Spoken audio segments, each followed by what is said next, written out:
Urang lajeng karena acara anu salajengna nyaeta kajian anu temana teh dina wengi ayeuna perjalanan spiritual Rasulullah nyaeta Isra Mi'raj anu bade didugikeun ku Bapak Kiai Haji Agus Sukmana kumargi materi guru urang tos aya di tempat mangga ka Bapak Kiai Haji Agus Sukmana waktos sinareng tempatna disanggakeun.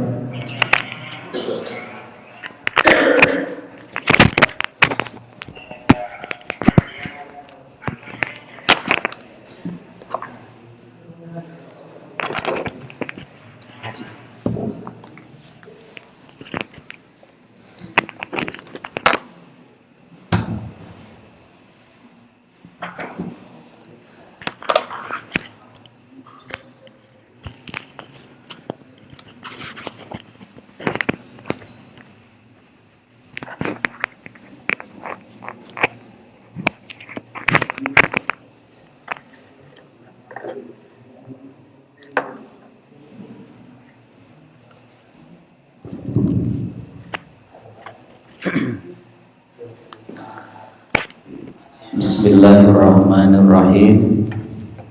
Assalamualaikum warahmatullahi wabarakatuh. Innal hamdalillah nahmaduhu wa nasta'inuhu wa nastaghfiruh wa na'udzu billahi min syururi anfusina wa sayyiati a'malina may yahdihillahu fala mudhillalah wa may yudlilhu fala hadiyalah. Asyhadu an la ilaha illallah wahdahu la syarikalah wa asyhadu anna Muhammadan abduhu wa rasuluhu alladzi la nabiyya ba'dah. Rabbi shrah li sadri wa yassir li amri wahlul 'uqdatam min lisani yafqahu qawli. Allahumma anfa'na bima 'allamtana wa 'allimna ma yanfa'una wa zidna 'ilman wa fahma. Allahumma ij'al ijtima'ana hadza ijtima'an marhuman waj'al tafarruqana min ba'dihi tafarruqan ma'suma. Bismillahilladzi la yadurru ma'asmihi syai'un bil ardi wala bis sama' wa huwas sami'ul 'alim. Allahumma faqihna fiddin wa 'allimna tanzil. Amin ya Allah ya rabbal alamin. Alhamdulillah sahabat-sahabat ngariung ngaji anu aya di pasantren Hamalatul Quran atanapi anu nyakseni ngalangkungan siaran langsung FB ngariung ngaji. Mudah-mudahan sadayana kenging rahmat sareng ridho Allah Subhanahu wa taala. Amin.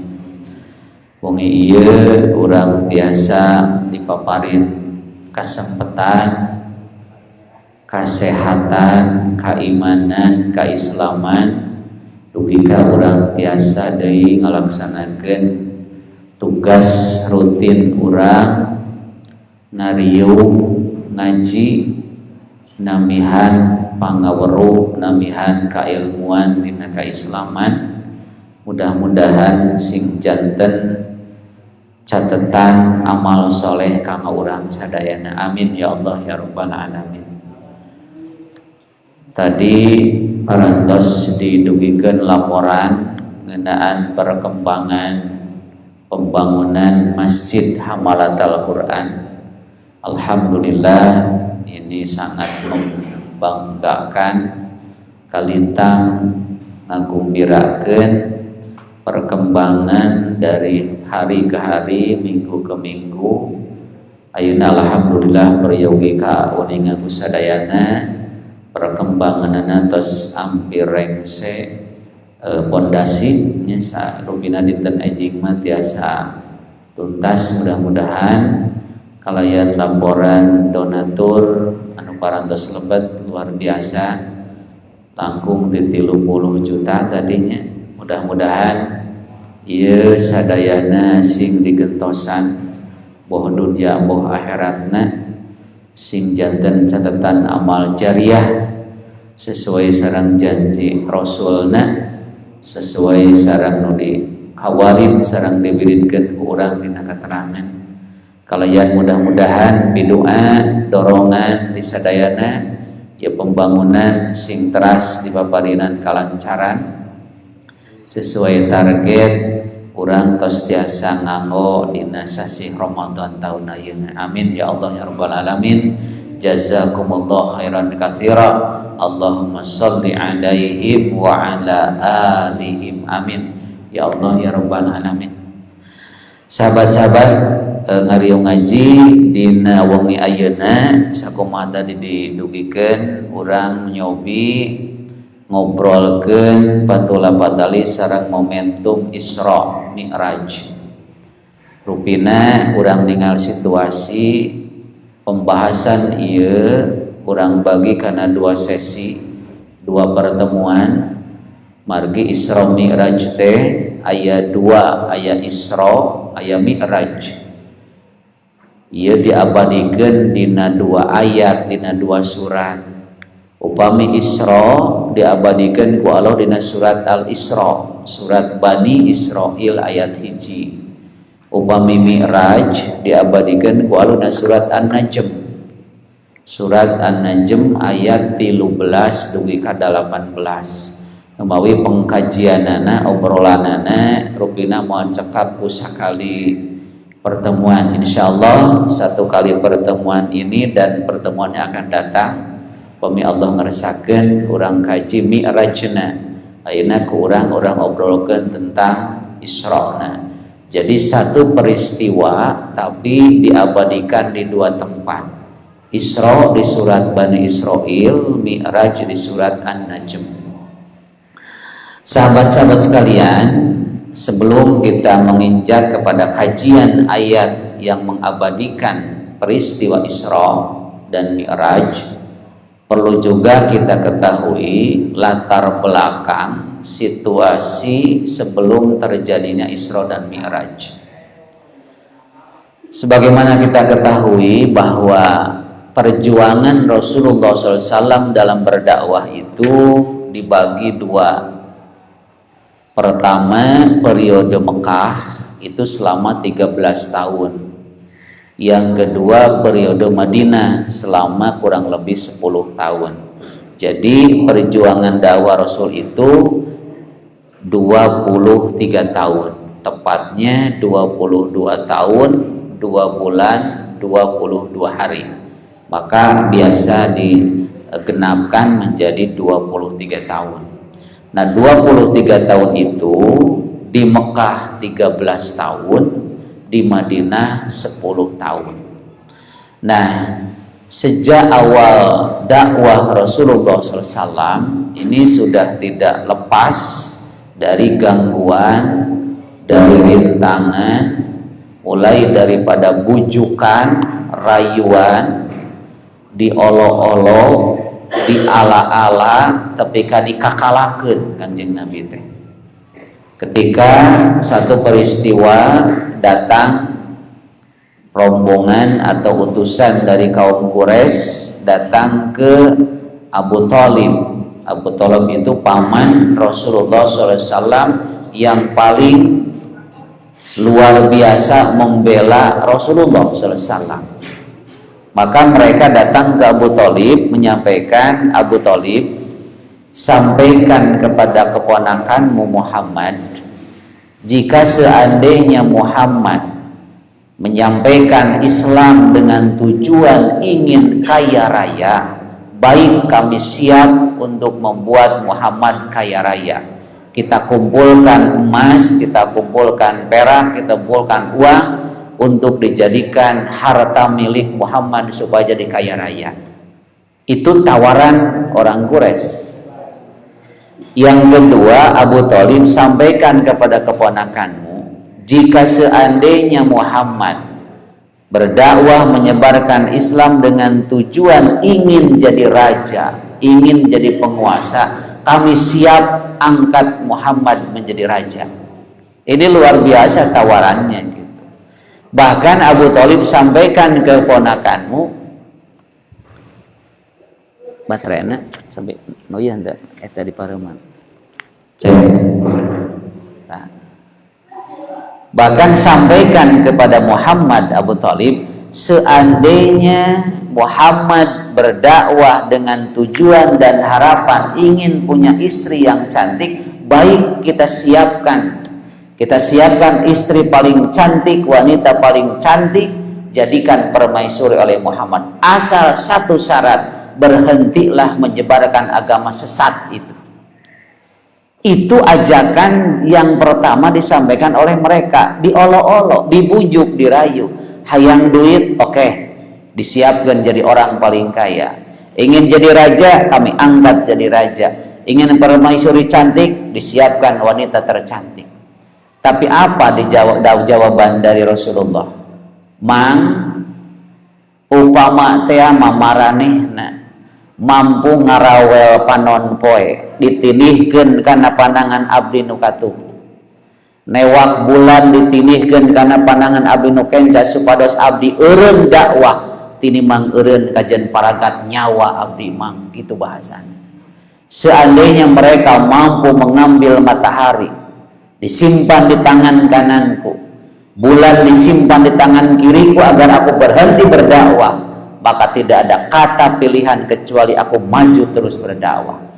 Ngelai tah urang Quraisy teh. Colohok Abu Thalib oge teu sangka budak kamari sore nu baheula ngangon doma ceuk kasarna mah, tapi begitu pendiriannya tidak bisa tergoyahkan dengan bujuk rayu orang-orang Quraisy. Maka kumaha Abu Thalib?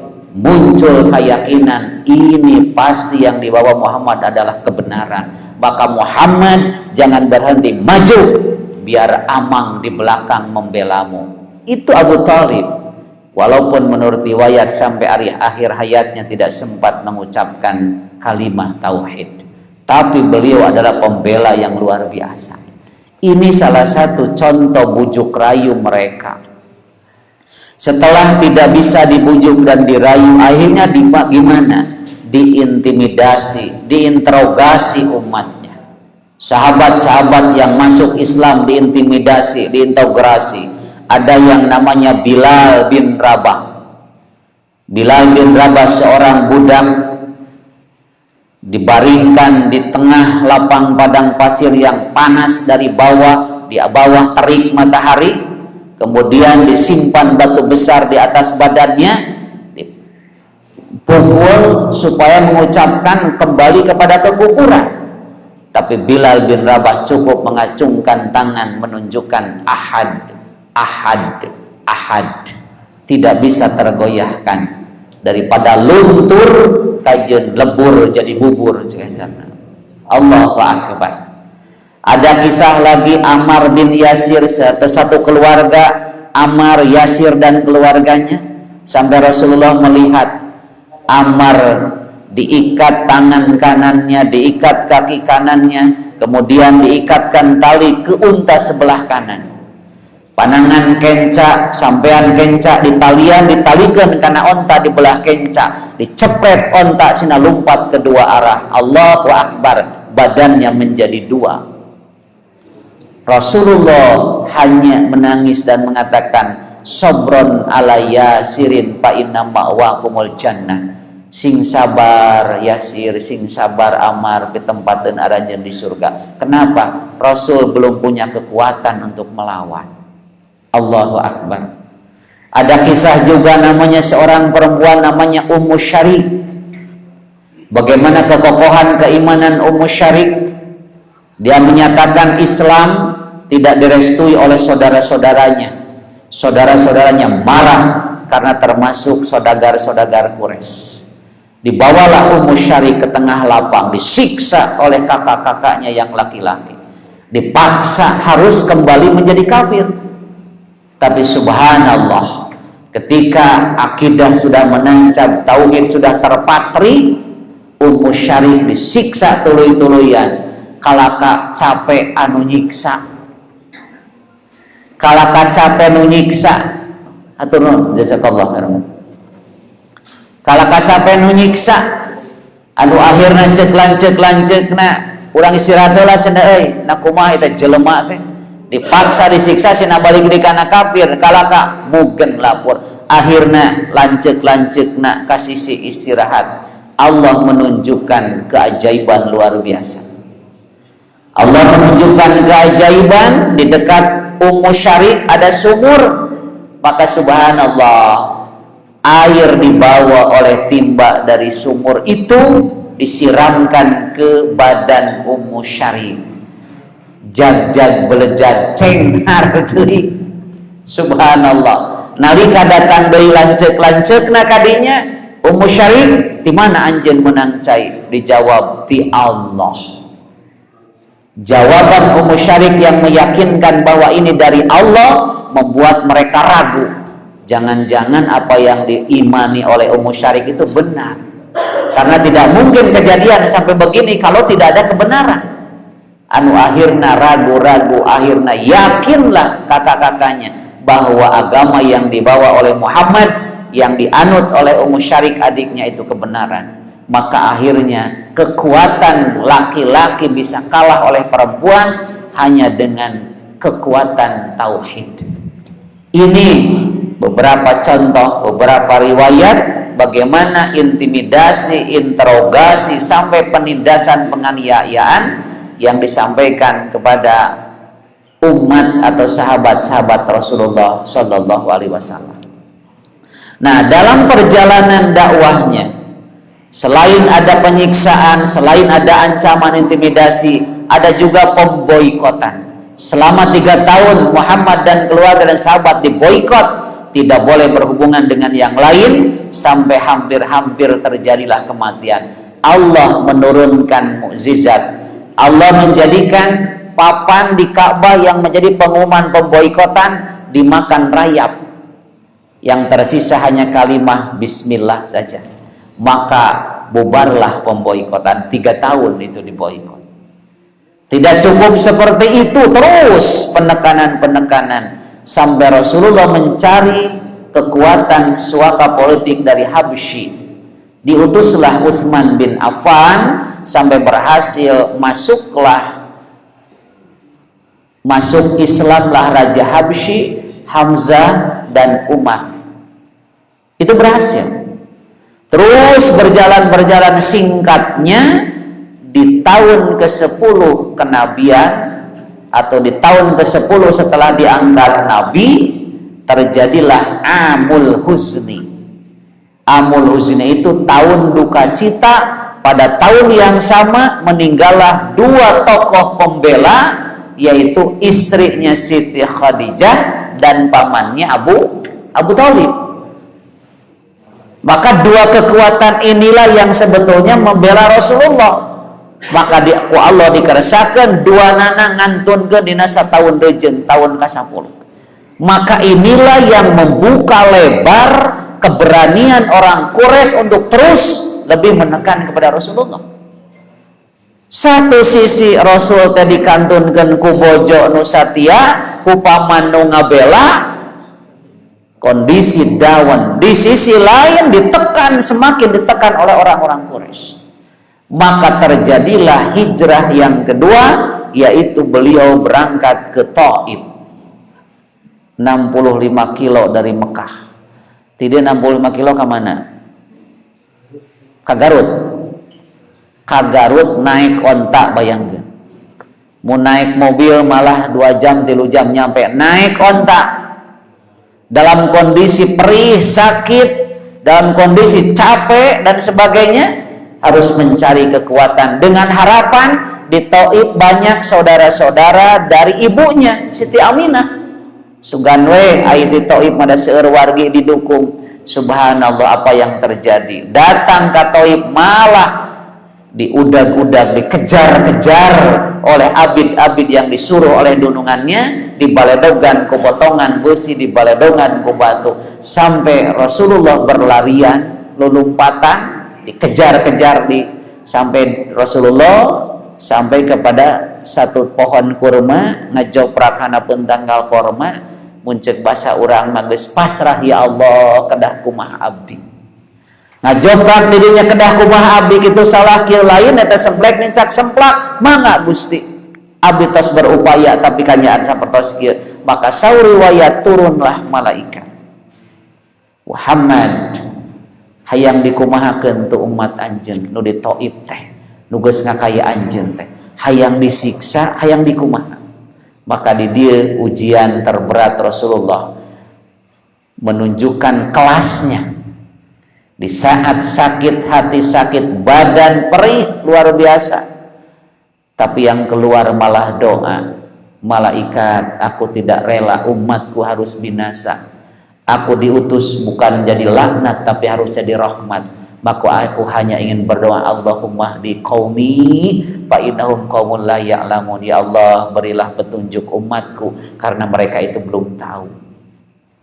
Ini yang menempatkan Rasulullah menjadi orang nomor 1 di dunia di saat badan sakit hati tapi yang keluar doa kebaikan.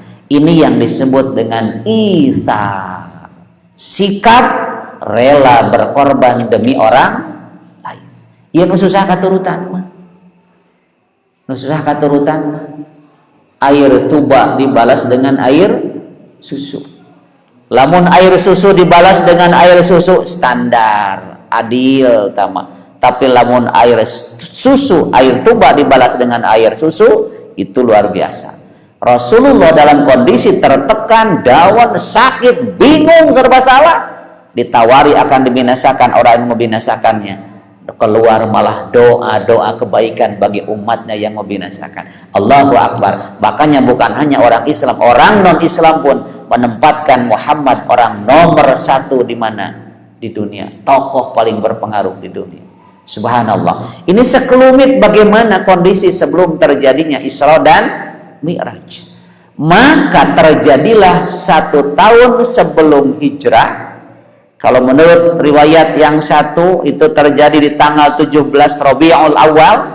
Itu ada yang berpendapat Isra Mi'raj itu di tanggal 17 Rabiul Awal. Tapi Imam Daqiqil Aid berpendapat tanggal 27 Rajab peristiwanya itu. 1 tahun sebelum hijrah. Maka terjadilah Isra Mi'raj kata para ulama. Salah satu hikmahnya adalah tasliyah. Tasliyah itu hiburan. Menghibur Rasulullah dalam kondisi dawan tertekan terus ditekan oleh orang Quraisy maka oleh Allah dipanggil yo Muhammad seandainya umat sedunia tidak mendukungmu ayo lihat hamba-hambaku di langit yang tidak terhitung jumlahnya yakin akan meyakinkan dirimu kebenaran risalah. Allahu Akbar.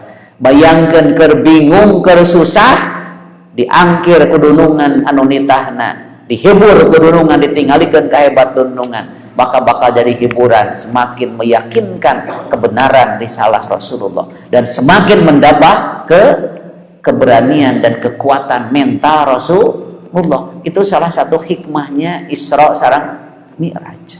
Maka terjadilah di malam hari tanggal 27 Rajab.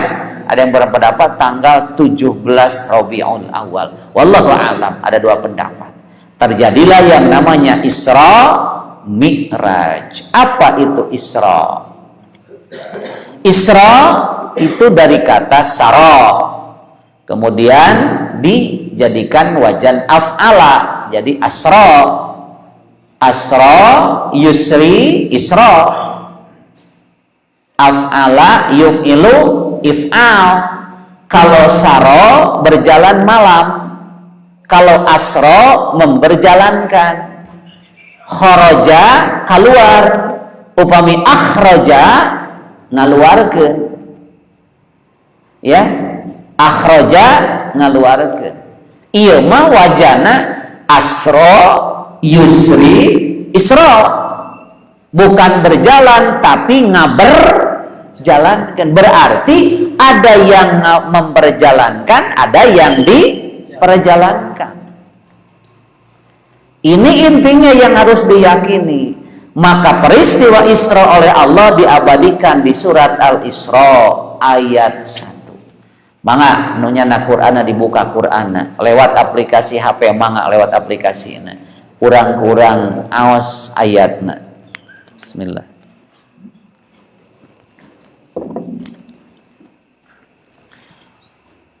Surat Al-Isra atau Bani Israil, surat ke-17 ayat kahiji. Saayat we eta. A'udzu billahi minasyaitonir rajim. Aya bangga dituturkeun sadayana supados kaeng pahalana sami, karena kalau baca satu huruf 10 kebaikan, kalau mendengar satu huruf 1 kebaikan. Makanya supaya sadayana rebo pahalana urang aos sareng sadayana bangga a'udzu nyalindung abdi billahi ka Gusti Allah minasyaitoni tina setan ar-rajim anu dirajam. Bismillahi kalayan jenengan Allah ar-Rahman anu maha murah, ar-Rahim anu maha asih. Subhana maha suci, alladzi anu asro tos ngaberjalankeun bi ka abdi hi mantena lailan dina hiji beuting min ti al masjidil haram ila ka al masjidil aqsa alladzi anu barok geus ngaberkahan na kaula haula sabudeureun hu eta li pikeun nuria ningalikeun kaula hu ka anjeunna min tina ayati ayat-ayat na kaula inna saestuna hu mantena huwa mantena teh as-sami' anu maha ngadangu al-basir nu maha ningali gitunya. Maha sanget anu tos ngaberjalankeun ka abdina dina hiji peuting ti Masjidil Haram ka Masjidil Aqsa anu geus ngaberkahan kaula ka sakodiringeunna eta pikeun ningalikeun kaula ka anjeunna tina ayat-ayat kaula. Saya tosna mantena teh nu maha ngadangu nu maha ningali. Ieu pami dialihkeun kana bahasa urang, bahasa Sunda. Maha suci yang telah memperjalankan hambanya dalam satu malam dari Masjidil Haram ke Masjidil Aqsa yang telah kami berkahi sekelilingnya, agar aku memperlihatkan kepadanya sebagian tanda-tanda kekuasaanku. Sesungguhnya ia maha mendengar, maha melihat. Maha sangat subhana. Subhana teh cek santri mah termasuk masdar simai atanapi isim alam, hartina sami sareng at-tasbih. At-tasbih teh asal nama sabbaha yusabbihu tasbih. Dan upami cek rumus kaidah tasrif mah wajan sabbaha yusabbihu tasbih, wajan fa'ala yufa'ilu taf'il. fiil sulasi mazid biharfin bab kahiji atau nabi bab kedua.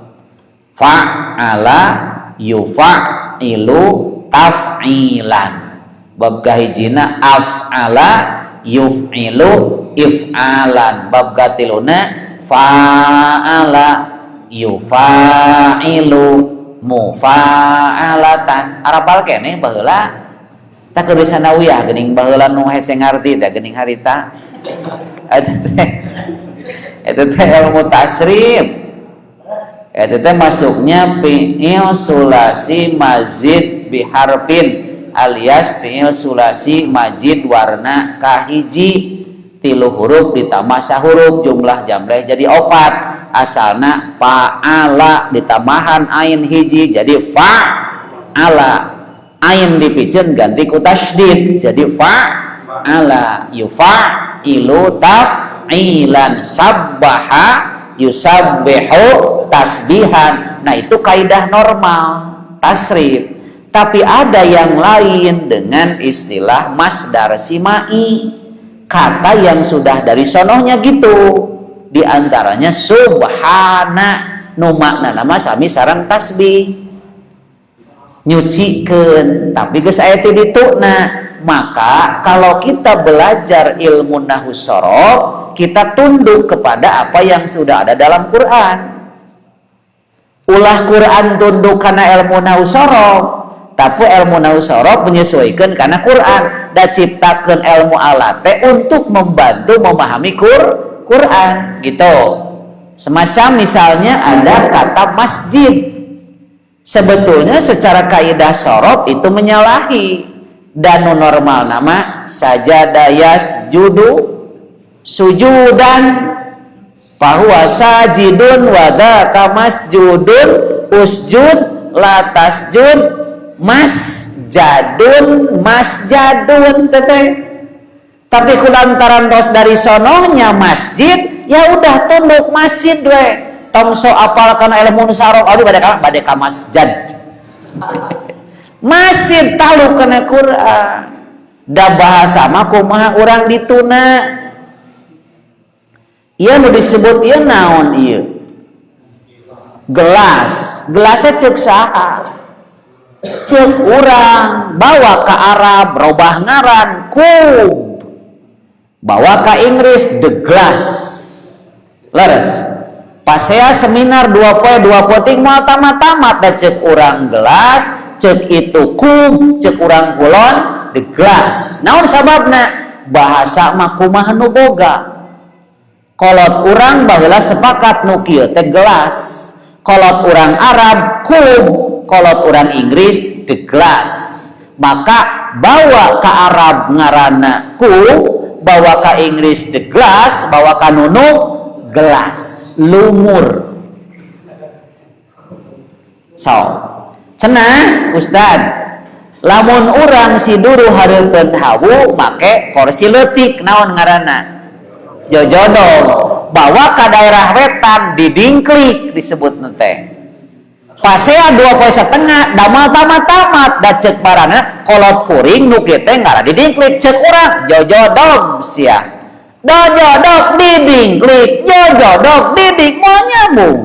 Da kumaha anu boga gitu. Itu namanya istilahna teh mau gue atau gimana lah asal orang gitu. Sok ayeuna bikin kesepakatan ti isuk nu kieu tong disebut gelas bedog misalnya, asal orang konsekuen mempertahankan mungkin 20 tahun depan nu kieu jadi bedog. Bisa jadi karena itu adalah kesepakatan dari bahasa. Asal sepakat geuning sok aya bahasa gaul. Teteh ciptaan seorang asal sepakat kayak gitu. Modal naon geuningan sok di pleset-pleset gitu teh. Sah-sah saja. Cuman barangkali tidak sesuai dengan hukum bahasa orang dinya gitu. Ini salah satu contoh. Jadi dina tafsir Al-Munir itu Wahbah Al-Juhli itu menyampaikan subhana itu dibaca nasab subhana karena ada fiil yang dibuang, yaitu usabbihullaha subhana, cina gitu. Usabbihu, aku mensucikan Allah kepada Allah subhana yang maha suci. Kenapa? Sehingga dibacanya jadi nasab, karena dari ada fiil yang dibuang, yaitu usabbihullaha subhana, cina gitu. Artinya tasbih tenawan mensucikan. Tasbih itu kalau kata ulama tanzihul maula amma la yaliqu bih. Tasbih itu nyucikeun Allah, nebihkeun Allah tina sifat nu teu layak ka Allah, eta tasbih. Allah dituduh punya anak, Allah dituduh punya putra, dijawab oleh Allah, subhanallahi amma yusyrikun, maha suci Allah atas apa yang dituduhkan kemusyrikan oleh mereka. Allah dituduh pedit, yadullah maghlulah, tangan Allah dibelenggu, artinya pedit sekurang Yahudi. Subhanallahi amma yasifun, maha suci Allah atas tuduhan sifat yang dituduhkan oleh mereka. Jadi tasbih itu mensucikan Allah dari sifat yang tidak layak untuk Allah. Kalau menetapkan sifat yang layak untuk Allah namanya takdis. Para malaikat ketika menyangkal atau memprotes, kenapa Adam dijadikan khalifah sementara kami tidak? Wa nahnu nusabbihu bihamdika wa nuqaddisu lak. Sementara kami selamanya terus-terusan bertasbih dan bertakdis. Bertasbih, bertahmid dan bertakdis. Kata para ulama, kalau tasbih menjauhkan Allah dari sifat yang tidak layak. Tahmid memuji Allah dengan pujian yang layak, dan takdis menetapkan sifat untuk Allah dengan sifat yang layak. Jadi kebalikan dari tasbih. Kabayang? Tasbih manebihkeun Allah tina sifat nu teu layak, upami takdis mah netepkeun sifat nu layak ka Gusti. Termasuk misalnya Allahu Akbar, Allah Maha Agung, itu termasuk takdis, menetapkan sifat akbar untuk Allah. Allah Sami', Allah Basir, itu takdis, menetapkan sifat Sami dan Basir untuk Allah. Tapi aya nu kieu nu menarik pendapat kieu, cing, ieu mah lenyepan ku urang. Tasbih teh sok dihartikeun maha sanget. Cing ai sanget naon? Sanget ulah kadinya dirinya mah sanget. Naon anu kitu teh? Karamat gitu. Jadi kieu Allah itu suci. Dina kasucian teh Allah teh sanget. Kulantaran Allah maha sanget, tidak akan ada mungkin yang mendekati untuk mengotori kesucian Allah. Kardas. Jadi Allah itu suci dan sucinya itu sanget. Sehingga karena sangetnya Allah, tidak akan yang bisa mendekati untuk mengotori kesucian Allah.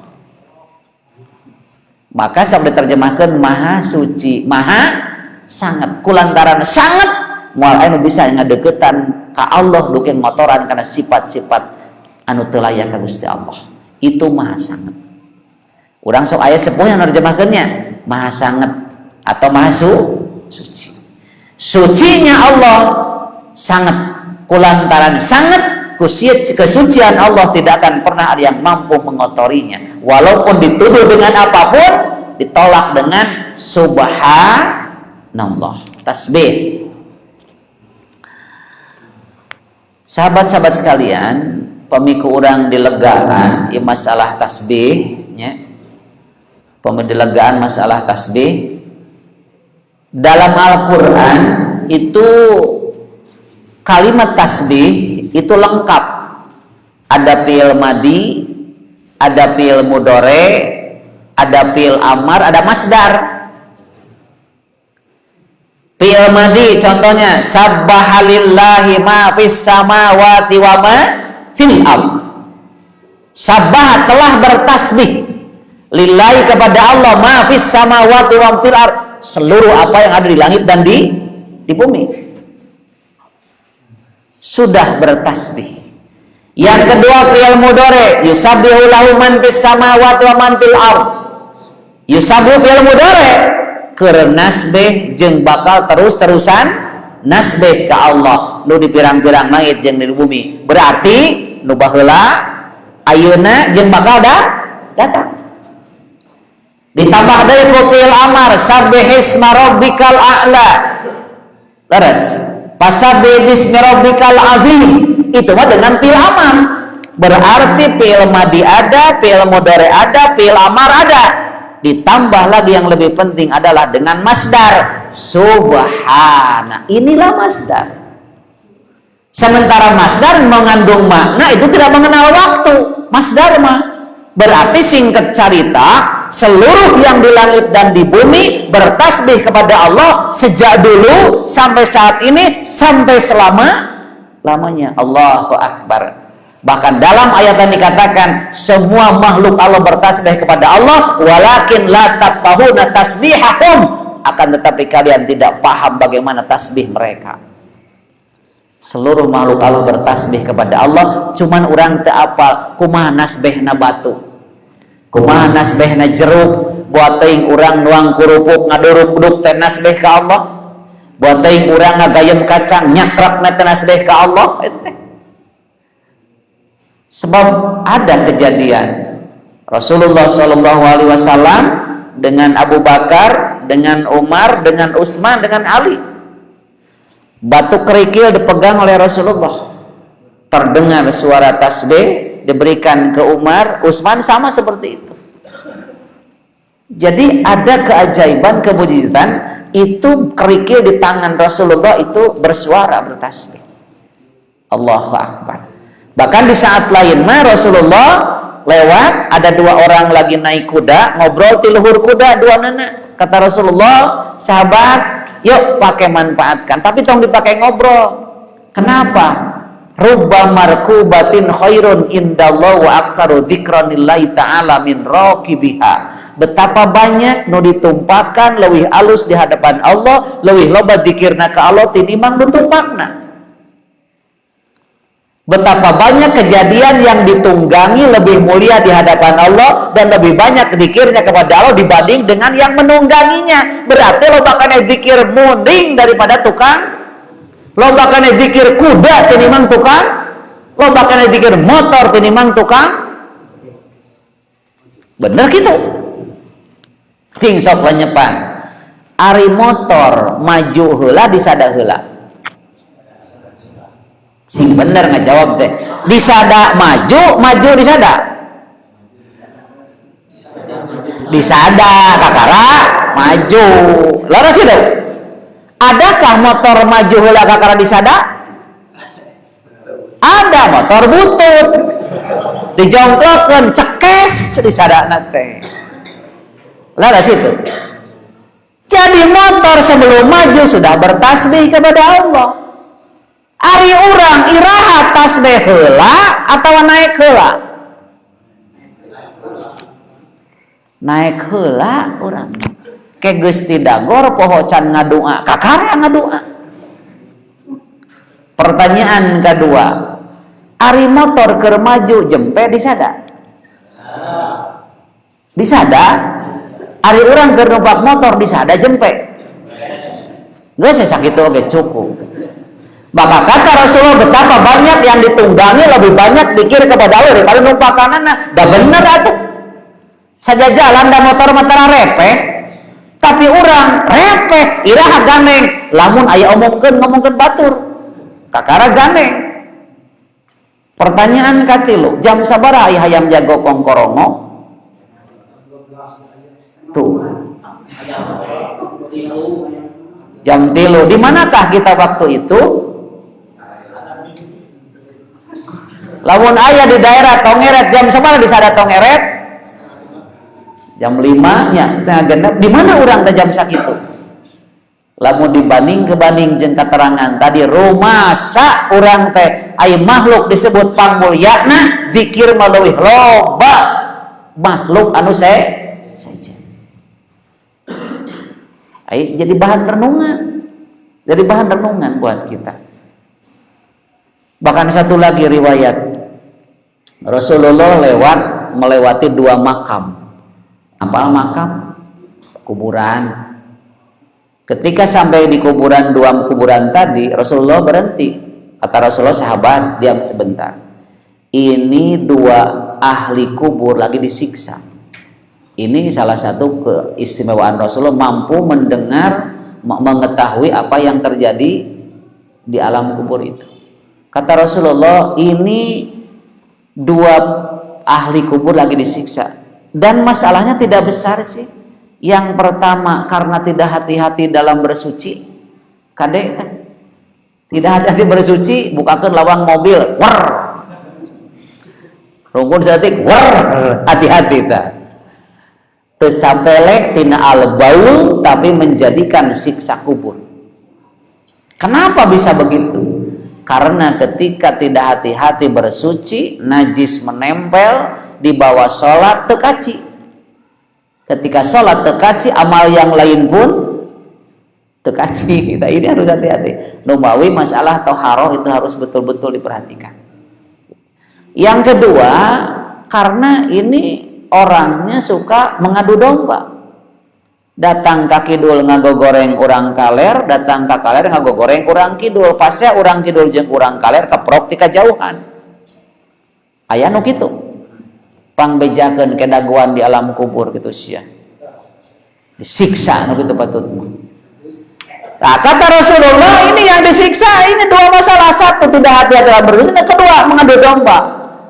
Setelah itu Rasulullah mencari pelepah korma, upih korma, dapat dibagi 2, wek disoekeun.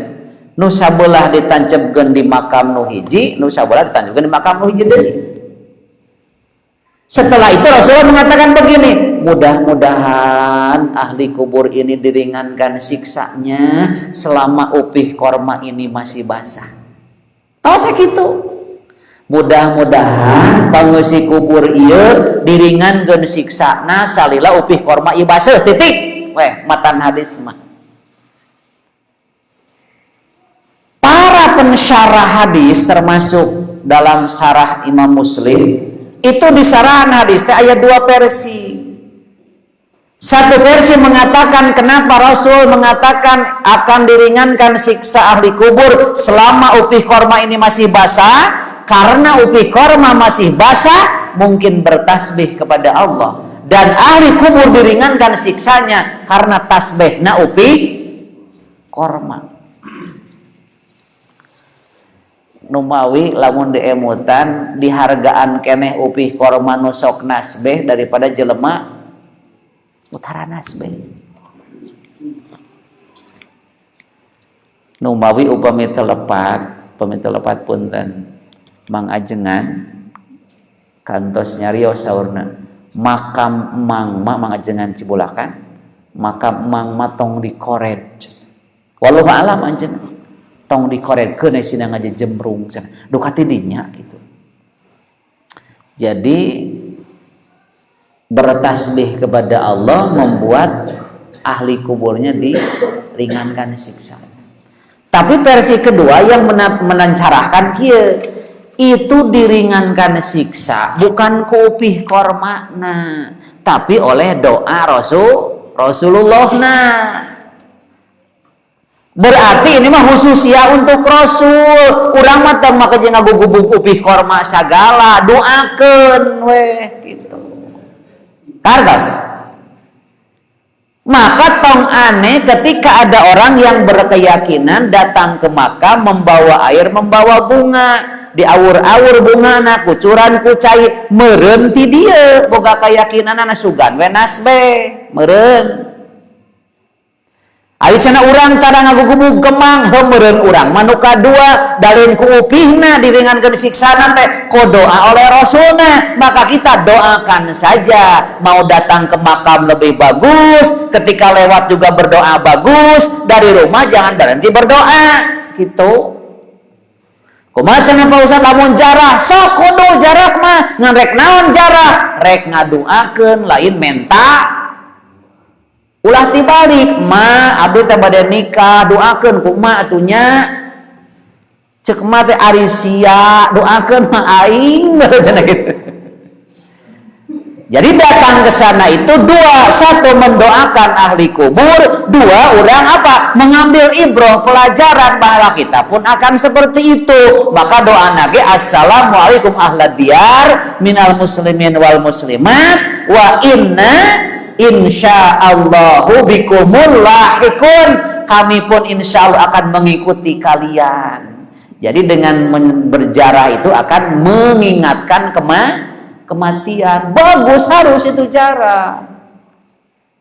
Jadi orang mah ulah aya dibabad jeung sagalana montong jarah doraka ceuk saha jarah doraka. Kudu jarah mah tujuanna rek naon? Ngadoakeun, lain menta doa. Panu ditu mah geus di ditu atuh pan aya kamari tos diterangkeun kan geus dibenteng ku barzahnya.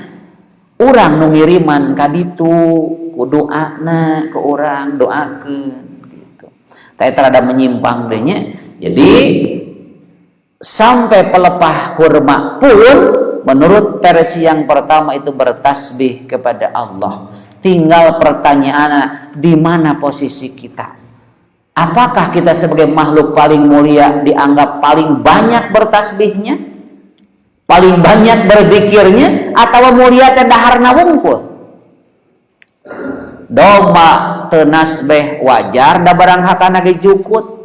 Ari urang tuang diraos-raos anggean disae-sae ai nasbeh eleh ku tongeret.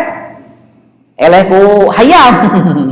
Ini jadi pelajaran buat kita. Semua makhluk Allah bertasbih kepada Allah, maka kita jangan kalah dengan makhluk lain, harus paling banyak bertasbih kepada Allah subhanallah gitu. Nah, kenapa ayat ini diawali dengan subhana? Kata para ulama, karena akan menerangkan sesuatu yang di luar kebiasaan, khariqul ada, pasti akan muncul tuduhan-tuduhan yang tidak sesuai, tidak pantas kepada Allah, maka di-cut, dihadang oleh kalimat subhana. Itu subhanalladzi asra, siapa yang maha suci itu? Yang telah memperjalankan. Tadi sudah disampaikan, bukan berjalan tapi memperjalankan. Lain berjalan tapi ngajar jalankeun. Dan saro itu khusus perjalanan malam kan. Jadi tidak dikatakan saro kalau perjalanan siang hari.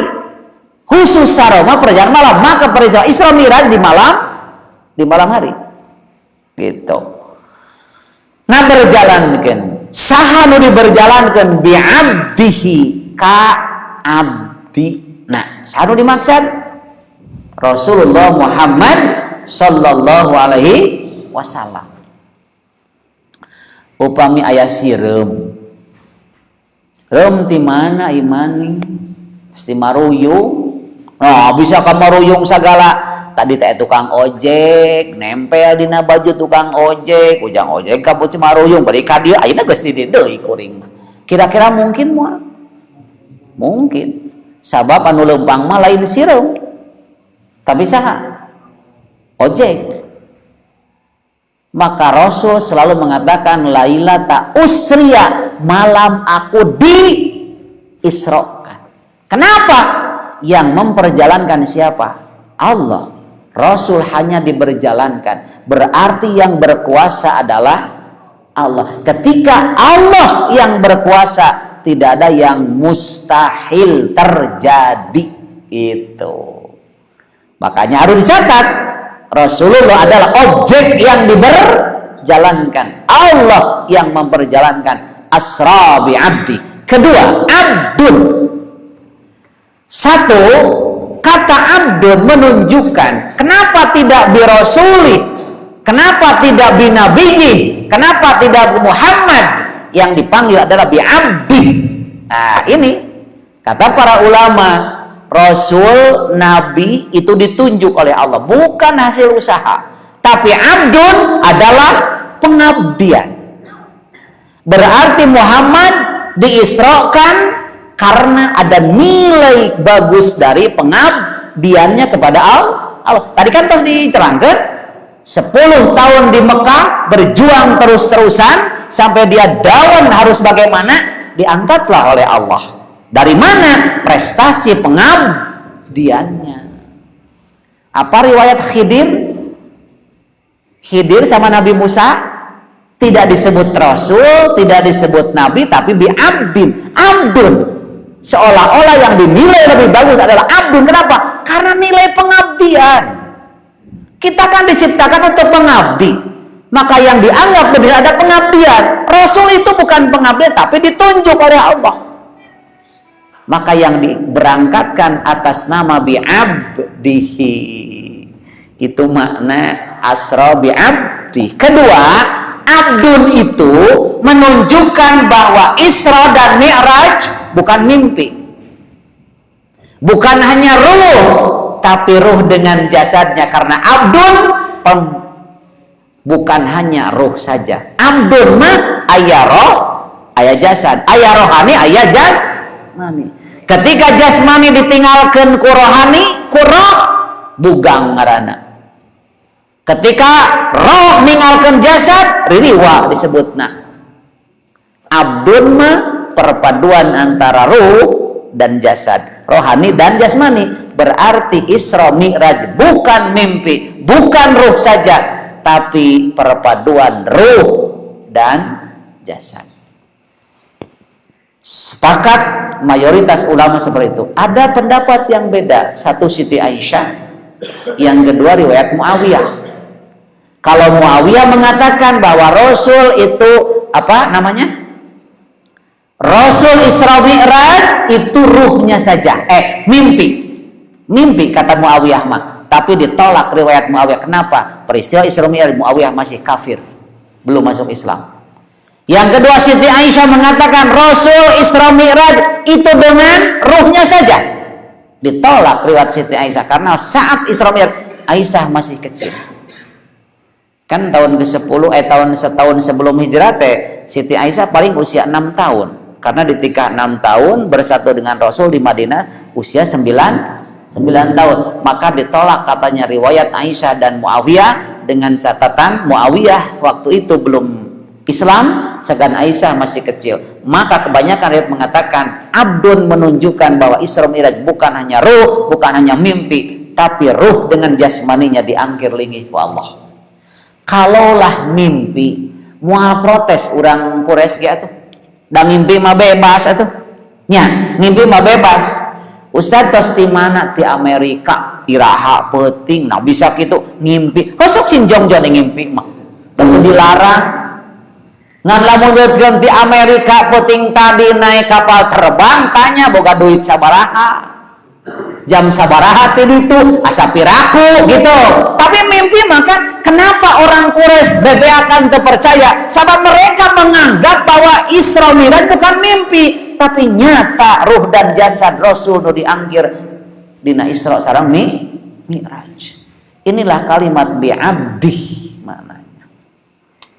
Patarosan saterasna iraha di Isra-keunana teh ku kecap Isra geus menunjukkan malam. Kenapa datang lagi kalimat lailan tanpa alif lam? Lailan dengan bentuk nakirah menunjukkan litaklil, menunjukkan sedikit, artinya tidak sepanjang malam. Anu nyebatkeun litaklil atau fi awalil lail di awal malam atau juz'ul lail sebagian malam. Jadi sabangnya henteu. Otak orang Quraisy bebeakan teu percaya teh asa piraku, pan kuring ka ditu teh sabulan naik onta teh, ari asa sapenting ieu teh geus teu mawan ngarahul teh ka bina-bina ting ceung atuh eureun ceung kitu. Ngarahul teh ka bina-bina teuing gitu. Atuh dah. Kudu ka ditu sabulan ieu sapenting ge henteu. Subhanallah. Lailan dalam satu malam dan tidak semua malam atau seluruh masa malam, tapi sebagian kecil dari malam itu. Mau digambarkan meureun lah jam 10-11 aya kene, jam 3 tos aya deui. Hanya sebagian malam saja.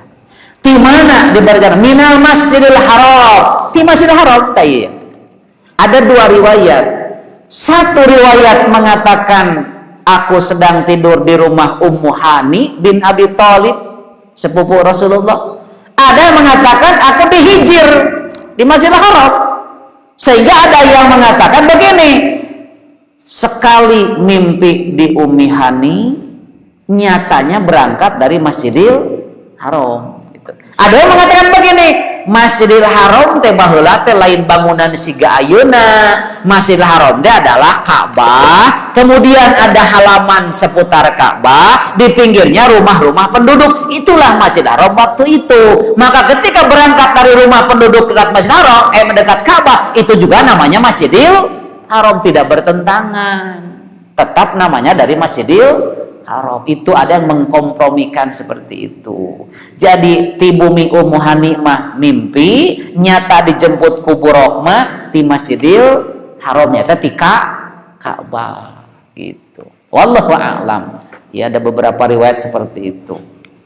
Yang jelas Quran mah minal Masjidil Haram, tapi mah tong ngabayangkeun siga ayeuna masjid mewah, itu mah baru Ka'bah saja, dan ada pelataran Ka'bah. Nu sampainya pelataran Ka'bah bukan ngalegok gitu. Urang ka masjid teh turun, Pak. Jadi orang masuk masjid hoyong ka pelataran Ka'bah mah legok kitu handap. Nah, Masjidil Haram teh baheula mah eta legok eta, dibangun we eta dikuriling ku rumah-rumah penduduk. Itu disebut Masjidil Haram. Tuh udah baheula mah tuh di tiungan, tuh di keramikan atuh. Matak aya geuning kajadiannya. Tos sholat asar itu lebat mah, jauh aya jelema, mana cenah Muhammad, cenah kecewer we di juru. Apa itu kecewer? Rek dibabuk tah ku sahabat ku Umar, sia teu sopan pisan tempat ieu dikecek jeung Kanjeng Nabi, antep karunya ke sina beres heula. Tos beres nyokot emer cenah kitu. Bawa cai saemer, seblok beres. Aduh Gusti, betapa hebatnya akhlak Rasulullah sallallahu alaihi wasallam. Tempat ibadah di keceweran, tapi Rasul keun antep sina tamat heula. Sok nu cager nyangan cai itu pada geus sidik gelo nya cai. Ambil air saembar, seblokeun cai suci. Kenapa? Da masjidna lain ku keramik siga kieu. Masjidnya hanya pasir, keusik, diseblok teh nyerep tamat. Coba urang di kieu diseblok ku cai saember. Kalah keleuwih. Nah itulah makanya ketika urusan agama mah ortodokeun siga baheula, ta urusan dunia nama sesuaikeun deui jeung modern ayeuna. Montong diseblok aya ompol orok di masjid teh di kumaha? Dilap ayeuna diseblok mah matak kalaka ka mana-mana meureunna ci ompolna gitu. Jadi ini gambaran Masjidil Haram. Masjidil Haram adalah masjid pertama, Pak. Masjidil Haram adalah masjid pertama. Sahabat bertanya, ya Rasulullah, masjid manakah yang pertama dibangun di bumi? Masjidil Haram. Lalu mana? Masjidil Aqsa. Berapa jarak Masjidil Haram dan Masjidil Aqsa dibangunnya? Arba'ina sana, 40 tahun. 40 tahun jadi Masjidil Haram dibangun, 40 tahun kemudian Masjidil Aqsa di Palestina. Jaraknya 40 tahun dari kedua masjid itu. Maka perjalanan Isra minal Masjidil Haram ilal Masjidil Aqsa, ke Masjidil Aqsa. Apa sih Aqsa teh? Aqsa teh paling jauh. Kenapa disebut Aqsa? Karena pada saat itu jangkauan manusia ke masjid paling jauh ke sana. Maka disebut Al-Aqsa, paling jauh. Disebut Masjid Aqsa, masjid paling jauh jangkauan dari Mekah. Disebut Masjid Aqsa di mana? Di Palestina. Kantos aya riwayat Nabi Sulaiman nalika syukuran Masjidil Aqsa itu mencit domba 120.000, mencit sapi 12.000. Cing pang bayangkeun eta teu kabayang kumaha ngadaharna nya. Mencit domba 120.000, mencit sapi 12.000. Orang karek mencit tapi 11 geus alut-alutan ka Cibodonya tang mengowah pojit ketika jangar teh ieu 120.000. Allahu Akbar. Berarti Nabi Sulaiman itu orang kaya bener. Kaya nanti bari bager. Da itu bager masih kaya oge da moal. Bager. Itu Masjidil Aqsa. Masjidil Aqsa ada kalimat tambahan alladzi barakna haula. Kata Allah, Masjidil Aqsa yang aku berkahi sekelilingnya. Keberkahan apa? Saur para ulama, satu, keberkahan yang bersifat agama. Apa yang dimaksud? Masjidil Aqsa menjadi tempat parkirnya para nabi dan rasul. Di Masjidil Aqsa itu para nabi dan rasul parkir sampai tihang para dimarkir ke nana eta onta teh aya. Bakaran menyebutkan tempat turunnya para malaikat di Masjidil Aqsa. Maka itu keberkahan sisi agama. Sedangkan keberkahan sisi duniawi Allah ciptakan disebut. Sekitar Masjid Aqsa itu tanahnya subur, pepohonan, buah-buahan, air. Itu keberkahan yang bersifat duniawi. Maka Allah mengatakan alladzi barakna haula, yang aku berkahi sekeliling itu Masjidil Aqsa, baik secara duniawi maupun ukhrawi, karena di sana tempat turunnya berkumpulnya para nabi dan rasul.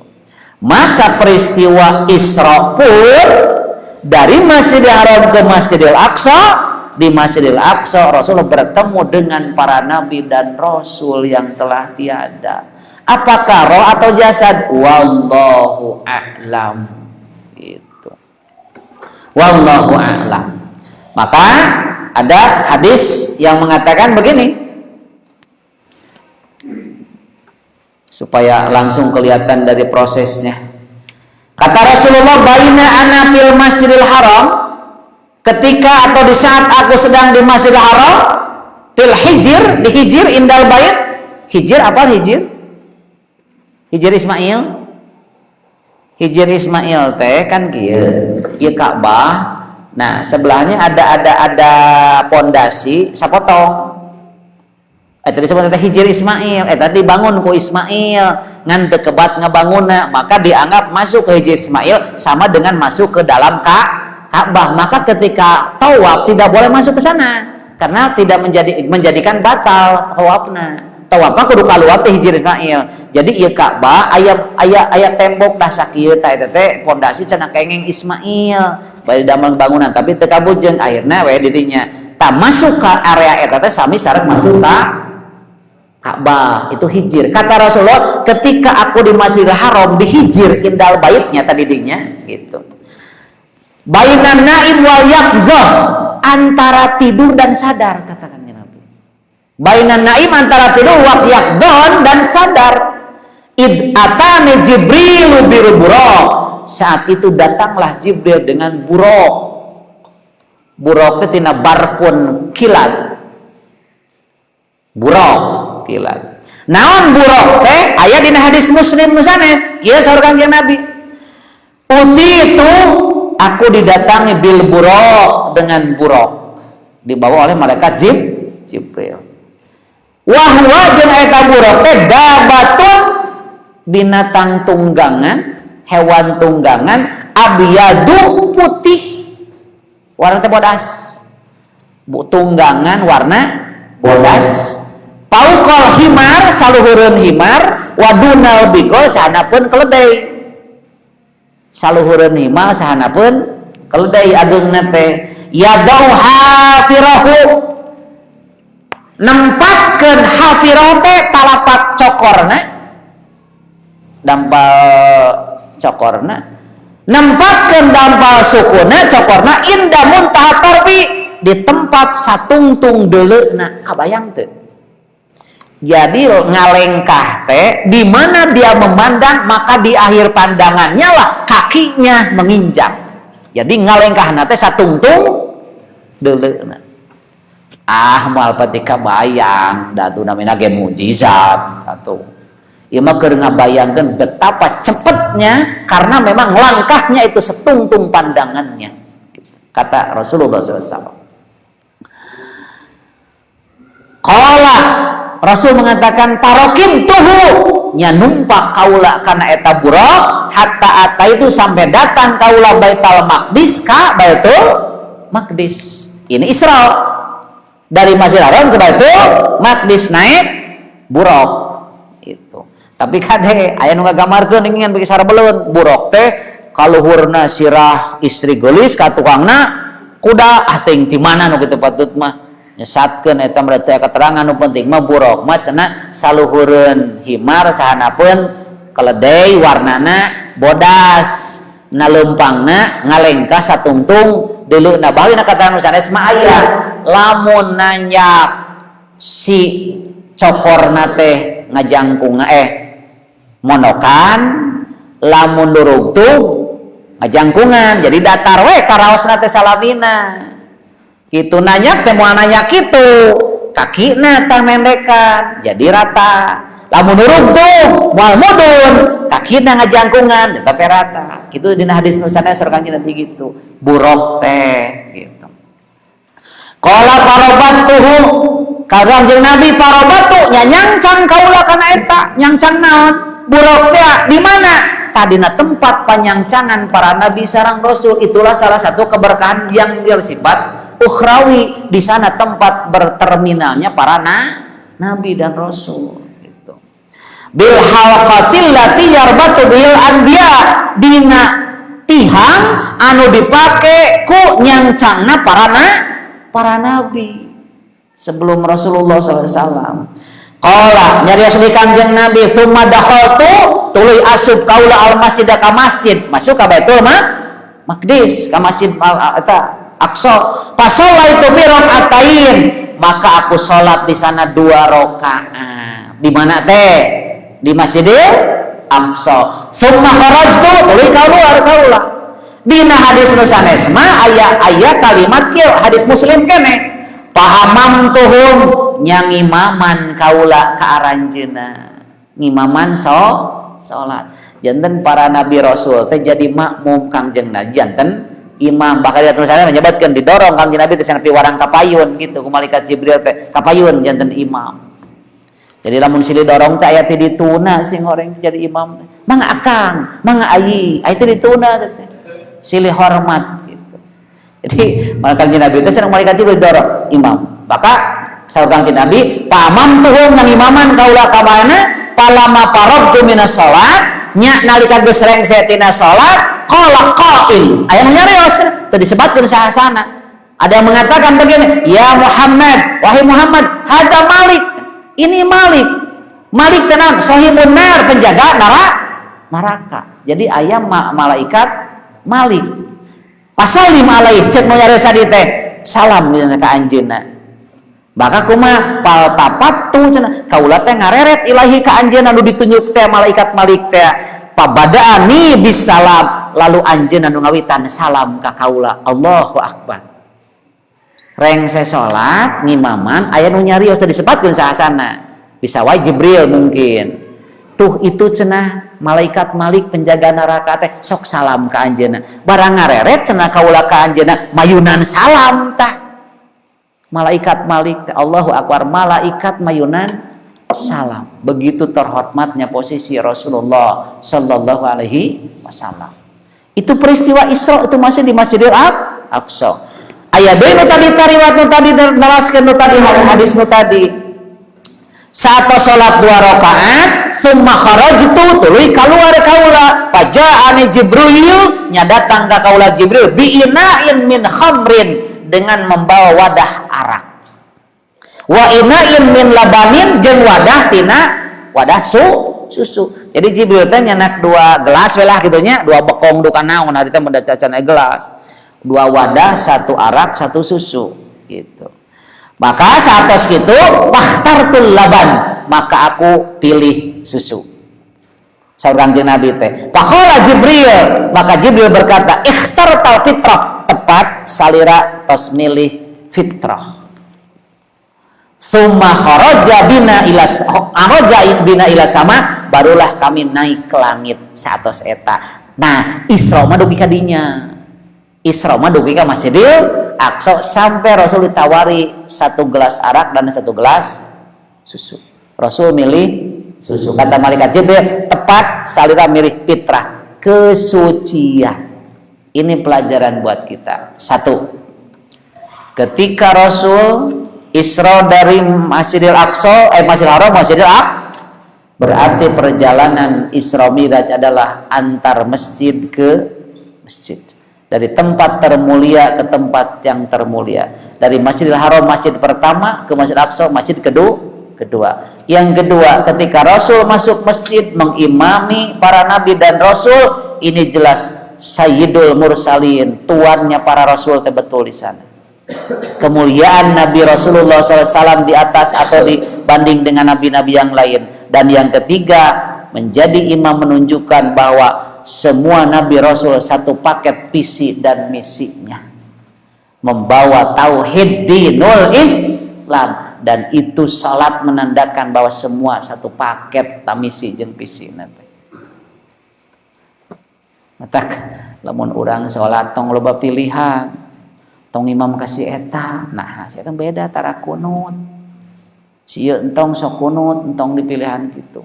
Selama imamna bener kurang tuturkeun naon lebar.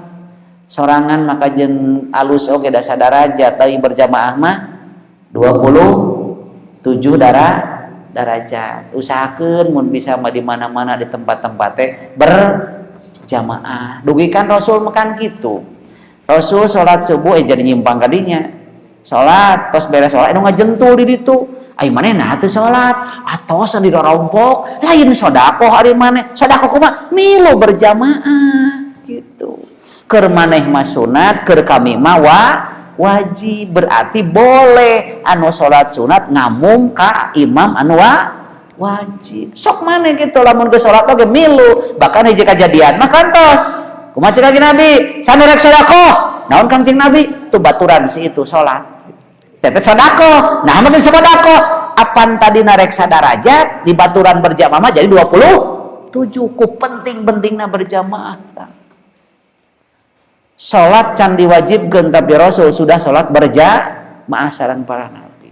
Nu katilu pelajaran keluar dari masjid dipaparinan gelas arak jeung susu, dipilih susu. Nah ini umat Rasulullah sallallahu alaihi wasallam.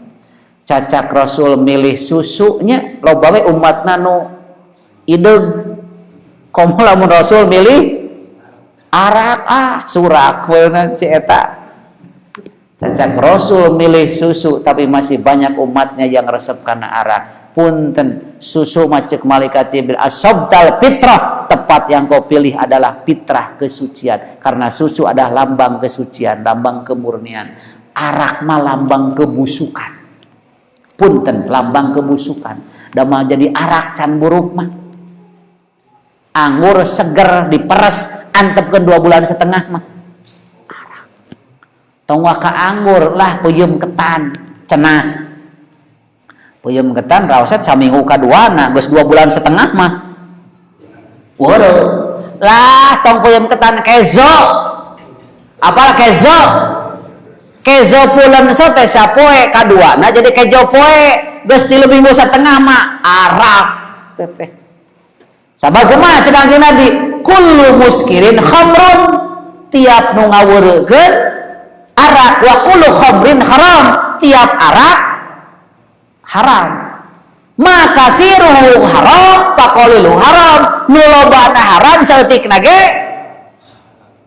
kade sok aya. Enggak ada, ini mah cuma sedikit penghangat badan. Hayang hangat badan masih duru atau moyan lalu situ. Sabab Kanjeng Nabi yang banyaknya haram, sedikitnya pun tetap haram. Tiap yang memabukkan arak, tiap arak haram, yang banyaknya haram, sedikitnya pun tetap haram. Bahkan erewetel nu arak mah nu bakal dilanat ku Allah teh nu eueutna, nu pangmeulikeunana, nu nuliskeunana, nu ngagugugna. Erewetel sadarea dorakana teh. Nu kitu mah. Nah, bahaya arak tapi ka ulah lawara. Sabab arak mah nu disasaran lain inung suku. Leres. Darah tinggi nu jadi sasaran darahna, diabetes nu sasaran darahna leres, bisul meureun kulitna, jangar huluna. Tapi arak mah nu disasar akal. Sementara akal adalah ciri khas jelema dibandingkeun jeung non jelema. Lamun jalema geus ruksak akalna bakal ngagejret leuwih hina tibatan doma. Doma mah teu dicalana di jalan moal pada nyeungseurikeun tapi jelema diulutut.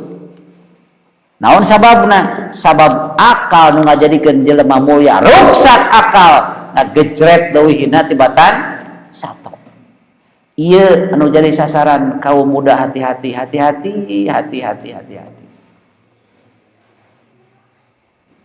Bahkan aya riwayat nu pernah disampaikan, bahkan sering disampaikan, kata Rasulullah di zaman dulu pernah ada kejadian, aduh subhanallah tos langkung di jam salapan hampuranya kagok uyos ai kitu onam. Kata Rasulullah dulu di zaman Bani Israel di satu kampung ada seorang laki-laki soleh, pemuda soleh. Tapi di eta kampung teh da aya awet teu baleg.